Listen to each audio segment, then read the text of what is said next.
সবাই master degree অর্জন করার প্রয়োজন নেই।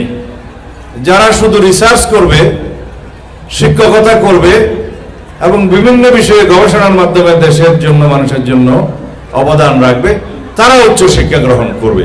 প্রাথমিক স্তর থেকে শুরু করে উচ্চ মাধ্যমিক পর্যন্ত এই পর্যায়ের শিক্ষা ব্যবস্থায় আমরা বলেছি ভোকেশনাল ট্রেনিং সবাইকে নিতে হবে। যে কোনো একটা ট্রেডে যেটা সে পছন্দ করবে, কারিগরি শিক্ষা নিতে হবে। যাহা আজকে ভবিষ্যৎ, তাহাই বর্তমান প্রতি মুহূর্তে পাস হয়ে যাচ্ছে। এই আমি কয়েক মুহূর্ত আগে যা বললাম সেটা এখনো অতীতকাল। তো সুতরাং ভবিষ্যতের প্রতিটা মুহূর্ত যাতে আমরা পরিকল্পিতভাবে ব্যয় করি, তাহলেই হবে আমার সকল শিক্ষার্থীর উদ্দেশ্যে আমার নসিহত। তাহলে আমরা ভবিষ্যৎ নির্মাণ করতে পারব, নিজের, পরিবারের, সমাজের এবং রাষ্ট্রের। কথা কম বললে হয়তো আর দুই চার কথা বলতে পারবো। আমরা এমন ভবিষ্যৎ পরিকল্পনা করি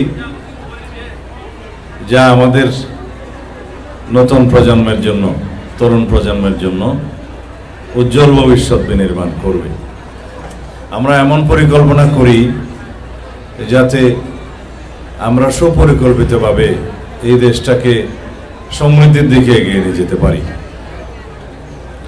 তার জন্য শিক্ষা ব্যবস্থা হচ্ছে সবচেয়ে মৌলিক ভিত্তি, যে শিক্ষা ব্যবস্থার সুষ্ঠু পরিকল্পনার মধ্য দিয়ে জাতিকে এগিয়ে নিয়ে যাওয়া যায়, জাতীয় সমৃদ্ধি অর্জন করা যায়।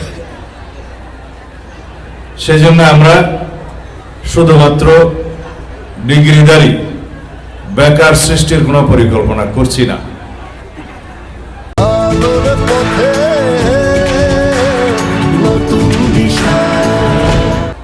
বর্তমান সরকারের শিক্ষা পরিকল্পনা আমরা ঘোষণা করেছি, 31 দফার ভিত্তিতে ঘোষণা করেছি, এবং আমরা সামনে যে পরিকল্পনা করব তার যে কর্মসূচি সেটা আমরা জাতির সামনে উন্মুক্ত করেছি নির্বাচনের আগে এবং এখনো।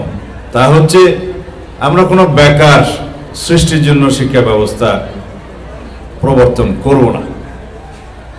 সবাইকে কর্মক্ষম হাতে পরিণত হতে হবে এবং সবাই নিজের এবং দেশের জন্য একজন দক্ষ নাগরিক হিসেবে গড়ে উঠবে।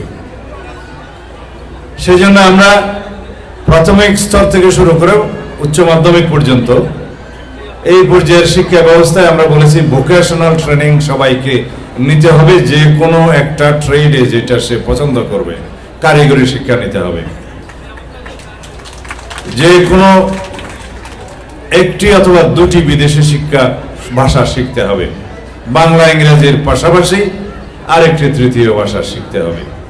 যেই ভাষা শিক্ষার মধ্য দিয়ে সে দেশে এবং বিদেশে নিজের কর্মসংস্থানটা খুঁজে পাবে। এরপরে উচ্চশিক্ষার জন্য যারা মেধাবী হবে, উচ্চশিক্ষা করার জন্য উপযুক্ত থাকবে, যাদের ফলাফল ভালো হবে, তারা ডিগ্রি অর্জন করবে, মাস্টার ডিগ্রি অর্জন করবে, এমফিল করবে, থিসিস করবে, পিএইচডি করবে, শিক্ষকতা করবে, গবেষণা করবে। তাদের জন্য দ্বার অবারিত থাকবে। আমরা এখন কি করি? সবাই বিশ্ববিদ্যালয়ে পড়তে চাই, সবাই ডিগ্রি পাস হতে চাই, সবাই মাস্টার ডিগ্রি পাস হতে চাই এবং ডিগ্রি অর্জনের পরে সবাই বেকার হয়ে যায়। তো সেজন্য সবাই মাস্টার ডিগ্রি অর্জন করার প্রয়োজন নেই। যারা শুধু রিসার্চ করবে, শিক্ষকতা করবে এবং বিভিন্ন বিষয়ে গবেষণার মাধ্যমে দেশের জন্য, মানুষের জন্য অবদান রাখবে, তারা উচ্চ শিক্ষা গ্রহণ করবে।